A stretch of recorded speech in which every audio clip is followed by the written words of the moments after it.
right, guys, we are in downtown Toronto. Beautiful day out. Beautiful. So warm. Almost like Vancouver. Almost like home. Almost. No Almost rain. no rain. No We're rain. thankful. We're minus the rain right now. We're with the Matinée. These guys are going to have a show tonight in Toronto at the Horseshoe. Yeah. And you have a show tomorrow night in Hamilton at Mills Hardware. Brand new venue. Brand new, great venue, by the way. Cool. Absolutely great venue. You guys have a brand new single. Yeah. You just played it for us Blood for a Alley. mason jar. Let us know what that is. The song's called Blood Alley, which is it's actually an area of Vancouver right in Gastown, the oldest part of Vancouver, which it's going through some gentrification right now. So it's Vancouver's a hard place to live as an artist these days. I don't know if you've heard about our woes with the property values there, but Venues closing. venues closing and just people getting priced out. So that's what the song's about. Yeah. When you were writing that song, were you spending time in that area? Was it something that you guys are living every day, or? I mean, the song is lyrically centered on Blood Alley, but it's more centered on the bigger statement that Vancouver is just becoming a city that it's out of touch with with the people who made it a city. It's just all about money these days, and I love Vancouver. We all love Vancouver. It's home, but it's hard to see your home change so drastically in just a short amount of years. I know Toronto's dealing with that right now too. Like, We are. people's rents just getting doubled overnight, and yeah, it's not realistic for 99% of the people. Yeah, it's tough. The sophomore album you guys have, Dancing on Your Grave. Yes. You guys just released it in March. Yes. Maybe tell us a little bit more about putting this one together, because the last one was an EP and it was 2015, Yeah. the EP, and 2012 for the last album, or 13? It's 2013 for okay. the album, then 2015 for the EP, and then this is a full length. Album. Yeah. And it's damn good. Thank you. Yeah, I had mentioned earlier to another colleague of mine how solid this album actually was.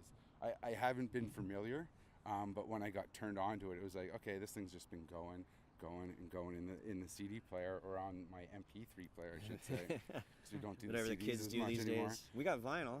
There you go. Yeah, That's even better. So maybe putting this album, what was different about putting this one together than what it was at the EP and back in 2013? Yeah, I mean the EP we did with our friends Steve Bays and Ryan Dahl, who are Mounties, Hot Heat, Age of Electric dudes, and that they brought a lot more indie rock to that production. For that one, we were in the studio for a really short time, and we just kind of went with whatever happened. And so the EP, it's kind of, it's still got a focus, but I think it was stretching our indie rock sounds a little bit. But it did well, it was fine. For this record, we wanted to return a little bit more to our, and this term's been floating around a lot, but like roots rock, startup. So Yeah. I think really our focus for this was just to go into the studio and write what came natural to us. Yeah. And we had the luxury of working with a producer, Jamie Candelaro, he's worked with one of our idols, Ryan Adams. He's done an REM record and stuff, and his focus was to get in there and just set up the mics and just jam for 3-4 days, and that's all we did. We just jammed, and ideas naturally started forming.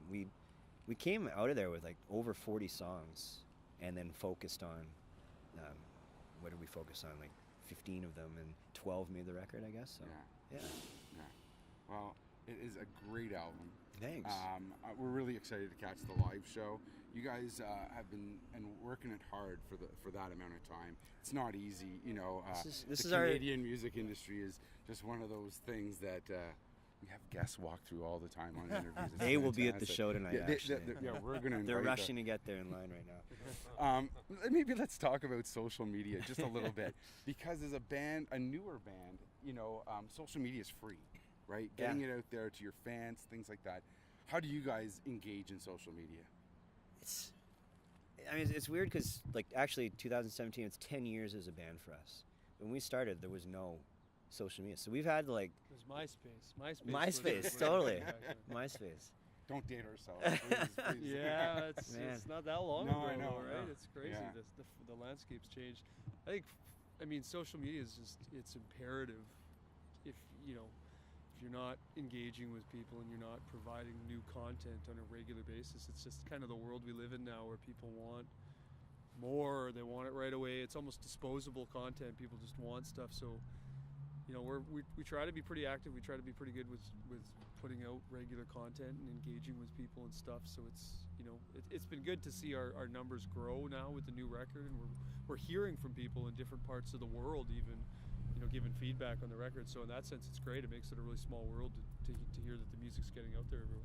Yeah. We just try and follow people we like and celebrities, and like bombard them with messages and Tag private them, messages, tag and them. see how that works. It's Well, not guys, working yet, but Thanks so much for doing this. Really appreciate it. The Matinée, Dancing on Your Grave, is now available. Go and download it. Go see them live when you get the chance.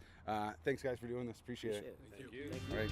Oh, Blood Alley, what you got for me? Go